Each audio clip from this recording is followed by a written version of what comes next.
Bună ziua, frumoși mei pești! Bine ați venit, dragii mei! Astăzi facem etalarea pentru luna septembrie. Etalare generală, țineți cont, luați de aici doar dacă rezonează ceva cu situația voastră. Dacă nu, mergeți în altă parte și căutați mesaje specifice pentru voi. Această etalare este valabilă pentru toți cei care aveți soare, luna, ascendent sau Venus în zodia peștilor, dar în același timp vă sfătuiesc să vedeți celelalte etalări unde voi aveți luna, ascendentul sau Venus pentru a completa cât mai bine tabloul lunii septembrie. Da? Vom începe cu 3 mesaje oracol, ca întotdeauna, să vedem care sunt mesajele importante pentru luna septembrie. Hai să vedem, peștii mei frumoși, mesaje importante pentru voi.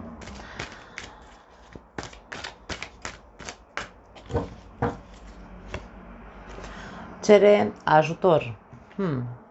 Am mai văzut asta pe la voi, în alte ocazii. Încredere, următorul mesaj. Și turnul, dezlipire, renunțare, eliberare. La capătul cărților avem creativitate. Da, tu ești foarte creativ. Ce vedem aici este că dacă tu nu te poți dezlipi de ceva, nu poți renunța la ceva aici cu turnul, la ceva, la cineva, cred că trebuie să tragi un pic așa de tine ca să recurgi la acea energie creativă care îți este foarte specifică, da? Poate că n-ar strica să ai mai multă încredere în tine. Aici avem mesaj de încredere. Dacă nu ai încredere în creativitatea ta sau nu ai încredere în faptul că este cea mai bună soluție să te dezlipești de ceva, cineva sau să renunți la o... Aici poate fi turnul, aduce iluminare. Tu trebuie să vezi la ce trebuie să renunți, ce nu-i bun pentru tine, ce nu-ți mai servește în momentele astea ale vieții tale. Nu, dacă nu crezi în tine, încearcă să te sfătuiești cu cineva. Aici avem o persoană care se agață de un deget. Eu cred că tu ai persoane de încredere în jurul tău care te pot ajuta într-un fel sau altul dacă tu, bineînțeles, te ceri ajutorul. N-aș spune că trebuie neapărat să iei decizii în funcție de ce îți spun ceilalți, ci pur și simplu încearcă să combini, îmi vine să spun, ce îți trece ție prin cap, da, ideile creative pe care tu le ai în ceea ce privește această dezlipire, această renunțare, cu ceea ce îți spun ceilalți, ca să poți într-un fel sau altul să fii coerent dacă vrei și în același timp să ai încredere că decizia pe care trebuie să o iei în ceea ce privește această ruptură, dezlipire și așa mai departe, renunțare, să fie una pe care să ți-o asumi, da? Să ți-o asumi, trebuie să ai încredere că e cea mai bună decizie pe care o poți lua. Dar dacă în momentul de față nu ești sigur pe tine, cere ajutorul celor care ți întind acolo un deget. Hai să vedem ce vrea să ne spună tarotul pentru voi și cum combinăm aceste mesaje cu cărțile de tarot. Da? Pentru pești, soare, luna, ascendent sau Venus în zodia peștilor, luna septembrie 2024.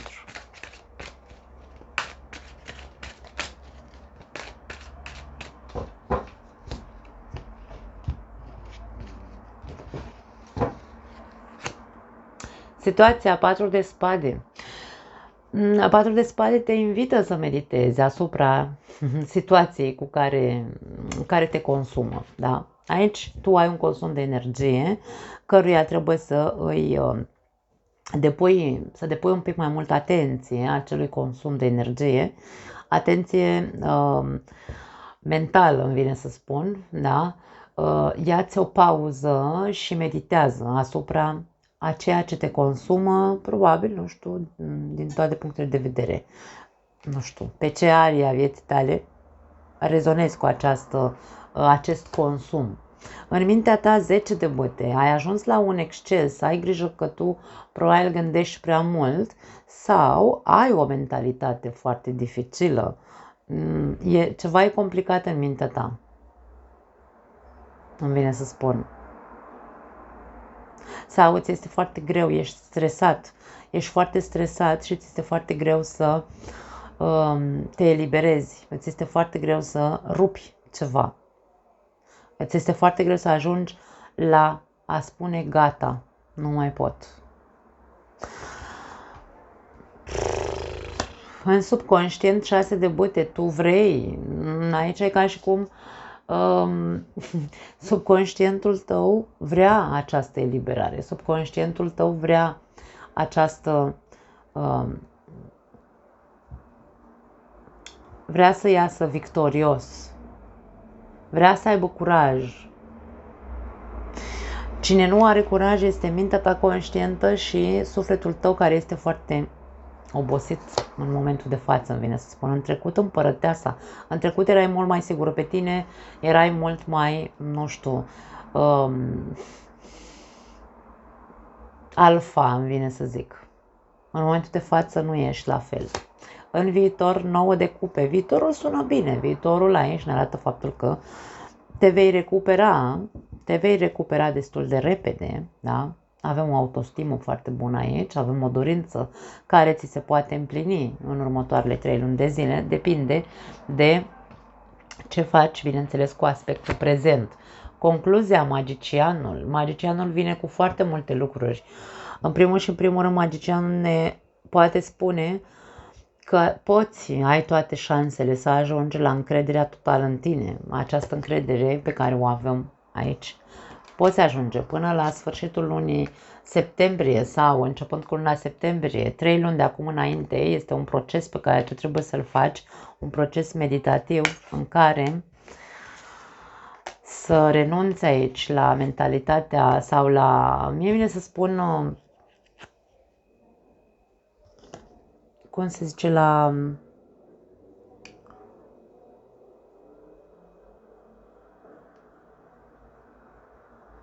că nu mi iese cuvântul.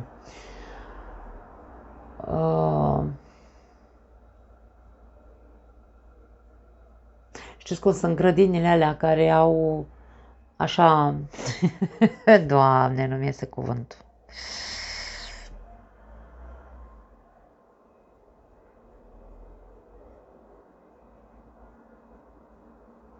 Nu mi iese cuvântul. Îmi spuneți voi în comentarii. E un fel de drum fără ieșire în mintea ta. E ca un, nu puzzle, dar da, în fine, cred că înțelegeți ce vreau să spun. Poate îmi vine pe parcurs cuvântul. Aici este vorba despre asta. Tu poți, dar trebuie să faci acest proces de a renunța. Renunță la mintea ta haotică într-un fel sau altul. La capătul cărților, turnul, vezi? Haos. Deci energia ta este haotică. Tu ești cel care este într-un haos. Situația apare una, hai să spunem așa, care ar trebui să-ți dea de gândit, da? În luna septembrie, în care tu trebuie să o gândești. Dar aici este vorba despre acest haos mental în care tu te învârți. Îți este foarte greu să renunți la ceva.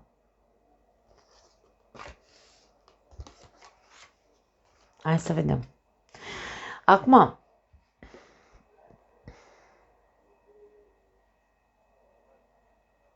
dacă tu ai de gândit o situație și dacă n-ai încredere în tine, e posibil să o complici din ce în ce mai mult. În subconștient tu știi că nu e calea cea mai bună pe care mergi acum. Tu știi.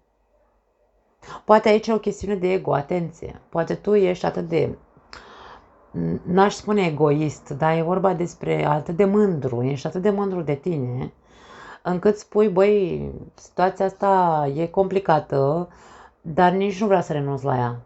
Nu știu. Văd eu cum fac și ajung eu la un succes aici. Aici e vorba despre un fel de egoism, îmi vine să spun, și mândrie foarte multă. Și tu complici un pic, îmi vine să zic, situația. Ar trebui să stai să te gândești un pic. În trecut, după cum am spus, te văd foarte împuternicit așa. Văd aici, din nou, mândrie ar putea să fie. Și pentru unii dintre voi, magicianul, concluzia acestei talări ne poate spune că e vorba de manipulare. Poate tu ai nevoie să manipulezi în așa fel situația, dacă vorbim aici despre mândrie și egoism, să manipulezi situația în așa fel încât ție să-ți fie bine. E posibil să fie și asta. Dar haosul pe care îl trăiești, mie vine să spun că tu ești cel care ești o oală sub presiune. Nu e situația, nu e viața, nu e altcineva care îți aduce în viața ta așa ceva, ci tu singur îți produci acest haos, mie vine să zic. Da, acum renunță la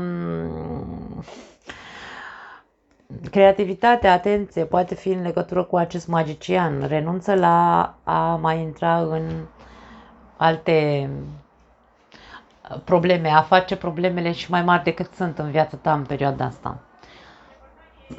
Nu știu care e interesul tău să nu termini mai repede ceea ce trebuie să termini.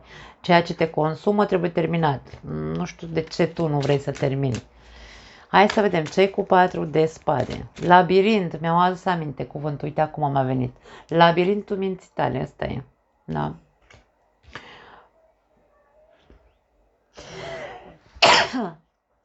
Pardon. Da. Așa e. Atenție. Hai să vedem ce cu 4 de spade. Ia uite. Vezi cum se repetă? Nu știu dacă tu accepti o situație. Da, le iau. Nu, au căzut.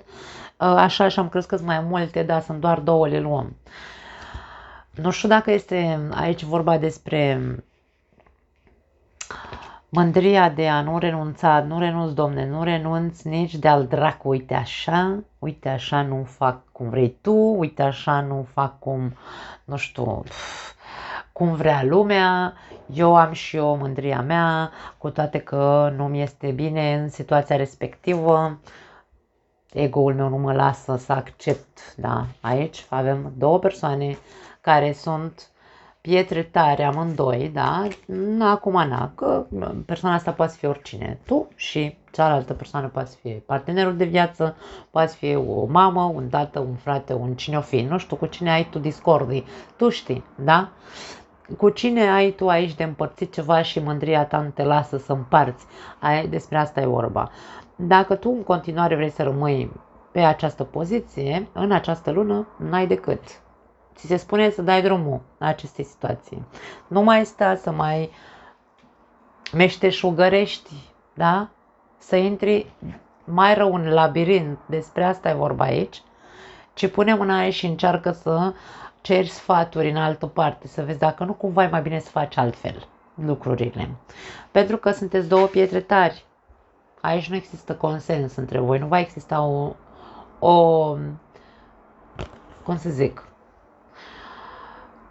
un pact între voi. Nu, regina de spade e foarte critică și ea ține sus și tare, își ține dreptatea în mâini și regele de bâte la fel, este foarte egoist, e o piatră tare, nu va lăsa de la el în niciun fel. Și aici este ceea ce consumă. Din cauza ego-ului, lupte de putere ar putea să fie, fiecare vrea să câștige, da? Fiecare vrea să iasă victorios și nu faceți decât să vă omorâți, metaforic vorbind, unul pe celălalt. Nu reușiți să ieșiți din labirint pentru că nu vreți, sunteți amândoi orgolioși, căpoși și așa mai departe. Hai să vedem ce cu 10 de băte, ce cu labirintul ăla, în sfârșit mi-a venit cuvântul. Ce cu 10 de băte în mintea ta? Ia-te 9 de băte, uite că de acolo vine. Da. Și nebunul. Dragii mei, voi știți foarte bine că indiferent cât de mult târâți după voi sau indiferent cât de mult intrați și mai rău în acel labirint, voi știți că cel mai bine pentru toată lumea este să vă luați tălpășița, este să vă curățați de bagaje, să vă eliberați de bagaje, să nu mai insistați atât de mult. Doar că aici, dacă intervine ego-ul, e complicat, da? Și ideea este că voi considerați că puteți să mai rezistați în situația asta. E ca și cum, băi, lasă că mai stau o leacă, mai stau să vedem.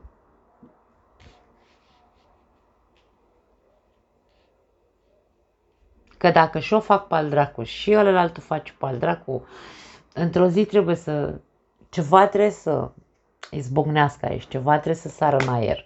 Și cam asta e atitudinea ta din punct de vedere mental în câte văd. Nu ai intenție, știi că cel mai bine e să te eliberezi, să pleci de acolo, să lași totul și să-ți iei bocceluța și să pleci, nu contează că pleci fără nimic, dar nu vrei să o faci, pentru că și tu ești căpos. Da, nu știu dacă e vorba despre neapărat căpoșenie, este vorba despre rezistență. Aici am niște rezistențe. Eu nu vreau să renunț, domne. De ce să renunț? Pentru că, uite, și eu am muncit aici, și eu am făcut, și eu am dres, nu știu. Pentru unii trebuie ar putea să fie vorba despre un divorț, ar putea să fie. Da, e posibil. Cu regina de spade aici e posibil. Și e ca și cum nu renunț, domne, nicio, uite așa, lasă să vină legea și să zică legea, uite, asta e pentru tine, asta e pentru tine. Dar o să fie o lună complicată, stresantă, greoaie, da. Hai să vedem ce cu 6 de bâte în subconștientul tău. Aveți grijă la tertipuri, pentru că de-aia spun aici cu creativitatea asta, mie îmi lasă impresia că faceți mai mult rău decât bine. Și voi și celălalt. Adică aici vorbim despre persoane, poate amândoi sunteți atât de, cum am zis, pietre tare aici, sunteți atât de creativi încât veniți fiecare cu mijmașul lui și complicați din ce în ce mai mult situația. Insist să spun acest lucru pentru că aici vorba despre o parteneriat, da? Poate fi pentru unii dintre voi cu asociatul vostru, nu neapărat cu partenerul de viață sau cu cineva drag care cândva ți-a fost drag, da? E mai mult aspectat pe parte de relații, de iubire, să zicem. Așadar, aici avem, wow, și în subconștientul tău, ia uite. Ești foarte coerent. Pe subconștient și pe conștient ai aceeași carte. 10 de bâte. După cum am spus, am simțit bine aici când am zis că tu știi foarte bine că ești conștient că cel mai bine ar fi să renunți, dar nu renunți din cauza ego-ului, da?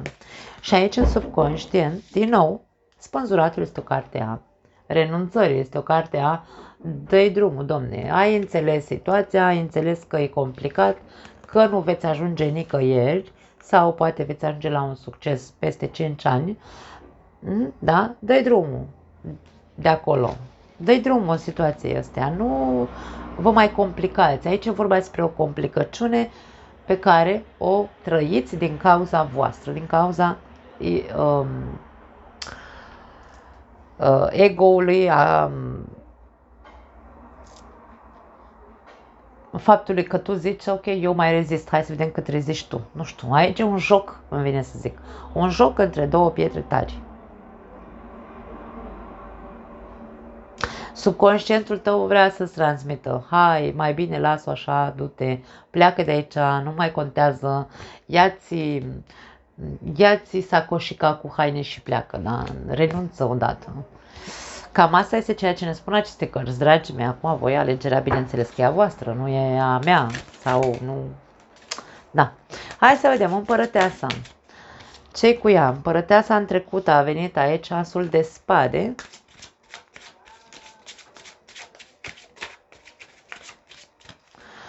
Și mai era o carte.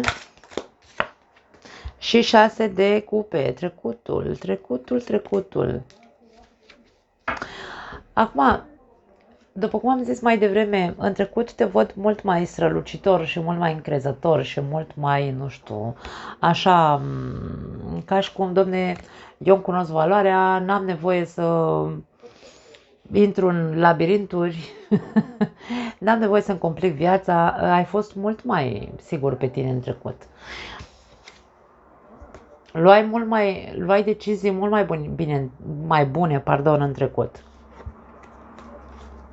Mie îmi lasă impresia că tu întotdeauna ai fost o persoană foarte alfa, cum am zis la început.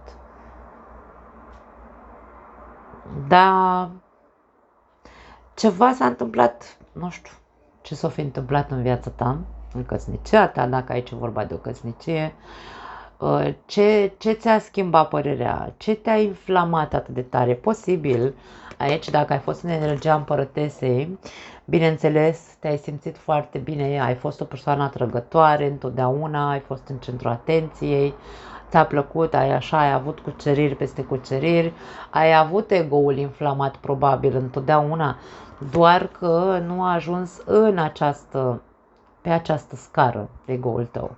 Înainte era ca și cum, băi, ok, dacă vrei să stai cu mine bine, dacă nu iarăși bine, deci aici era o chestie foarte fluidă, îmi vine să spun, în personalitatea ta în trecut, pe când acum nu mai e la fel. Da, ești și în continuare, ești o persoană atrăgătoare, în continuare ești o persoană care are un șarm aparte, dar ai devenit foarte ca o rocă rece, așa îmi vine să spun, din cauza circumstanțelor care te-au făcut ca ego-ul tău să fie unul foarte, foarte mare. Da. Foarte interesant.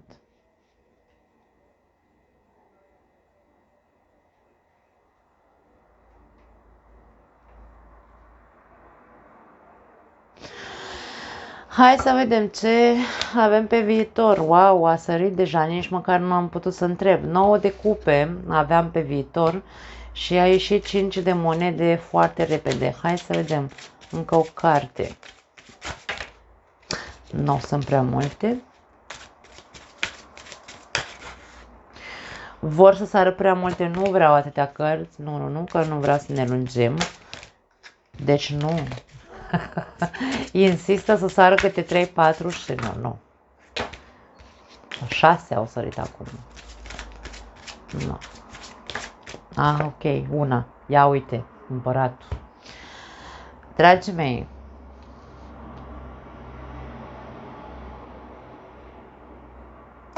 dacă tu vrei să ieși învingător, pentru că eu văd că intenția ta aici, asta e.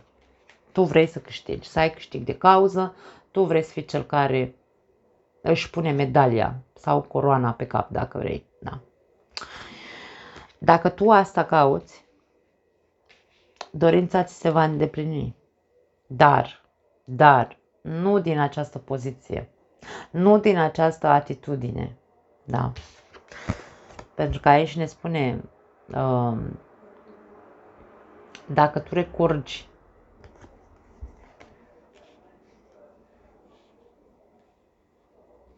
aici e vorba despre a fi om, îmi vine să zic. 9 de cupe este o carte a omului care are o inimă mare, să zicem așa. Da. A celui care empatizează. Dacă tu ești axat pe a fi tiran, a fi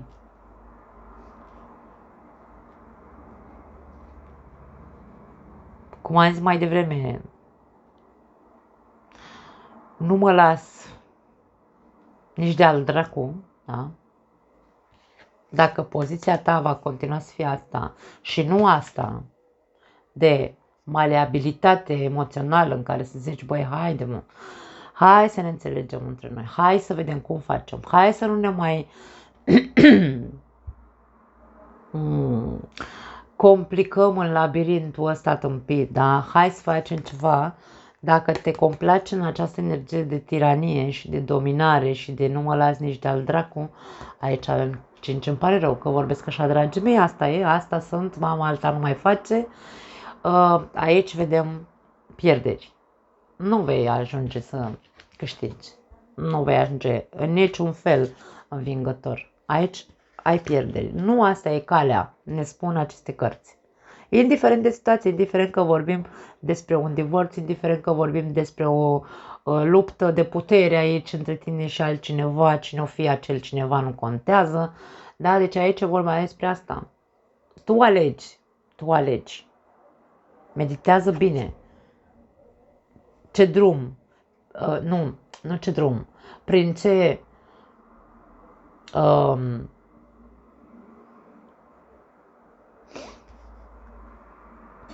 prin ce manieră vrei să ajungi la acel succes? Cu mână de fier e pierdere. Trebuie să existe maleabilitate. Nu pot să zic că nu știu dacă există cuvântul maleabilitate, dar mă rog, flexibilitate dacă vrei, înțelepciune emoțională dacă vrei, mai ales, insist, dacă vorbim despre un divorț, pentru că dacă tu te-ai căsătorit cu o persoană asta, pentru că v-ați iubit cândva și acum nu faceți decât să vă dați în cap ca chiorii, pentru că sunteți mândri, aici avem pierderi. Nu pot spune altceva. Revino la sufletul, hai să spunem așa, blând care ești tu de fapt. Tu ești o sudie de apă, nu poți să fii crud. Nu. Poți să fii orice. Peștele poate să fie orice. Acum, eu nu zic că nu depinde de situația. Asta nu e o etalare personală, nu o las personal să ziceți păi eu am de-a face cu nenorocit, bla bla bla bla. Nu mă interesează astea, pentru că nu e o etalare de tu cu mine, da?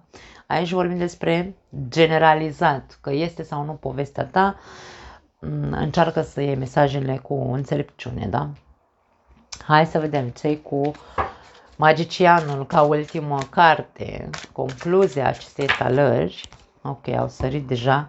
Din nou senzații de ego aici, din nou control, din nou dominare, da? Control, dominare, vreau să fie ca mine, nu mă las. Aici e vorba despre, ok, da, tu te poți folosi de tot șarmul tău, tu te poți folosi de toate contactele pe care le ai, te poți folosi de, nu știu, poate ai prieteni suspuși, pile, relații și așa mai departe, pentru că tu ai toate elementele pe masă. Da? Tu poți să faci din rahat bici, cum s-ar zice, să câștigi și să ajungi să câștigi. Ca să câștigi, nu, eu am spus că nu vei câștiga aici. Așa, din poziția asta nu. Poți să recurgi la toate tertipurile, poți să o faci. Dar povestea nu se va termina. Nu vei ajunge la liman atâta timp cât te folosești și manipulezi și, nu știu, înflorești, pentru că ar putea să fie. Tu singur îți produci un haos. Poate să fie manipulare în așa fel încât să aduci dovezi false, minciuni, poate să fie orice. Să transformi iluzia în realitate, să-i faci pe ceilalți să creadă că tu ai dreptate. Deci aici e vorba despre bine, poate ești tu, poate celălalt, eu n-am de unde să știu aici, totul se poate citi viceversa, dacă vorbim despre parteneriate, bineînțeles, da? Dar aici conotația este asta, nu se va ajunge la liman atâta timp cât se recurge, nu se dă drumul, domne, aici avem turnul de 2 ori, ce nu se înțelege, ne trezim sau nu ne trezim, haosul ne-l provocăm singuri, dacă noi căutăm eliberare, pentru că turnul vine cu această conotație de eliberare, eliberarea nu se dă prin haos, ci se dă prin iluminare. Am înțeles, am văzut, nu am cu cine, nu pot altfel și nu mă căpoșesc și eu, domne, aici și ne dăm cap în cap. Nu. Facem liniște și pace. Dacă încerci să faci bine, pentru că magicianul, bineînțeles că poate să facă bine, nu este o energie negativă, magicianul este magie, e ca și cum tu folosești puterea, îți folosești puterea personală, aici o aveai curată, după cum am zis în trecut, iar aici poate fi folosită într-un mod negativ această energie a acest potențial imens al magicianului. Nu vorbim de magie, magie neagră sau alte prostii, nu vă duceți pe cărări, nu.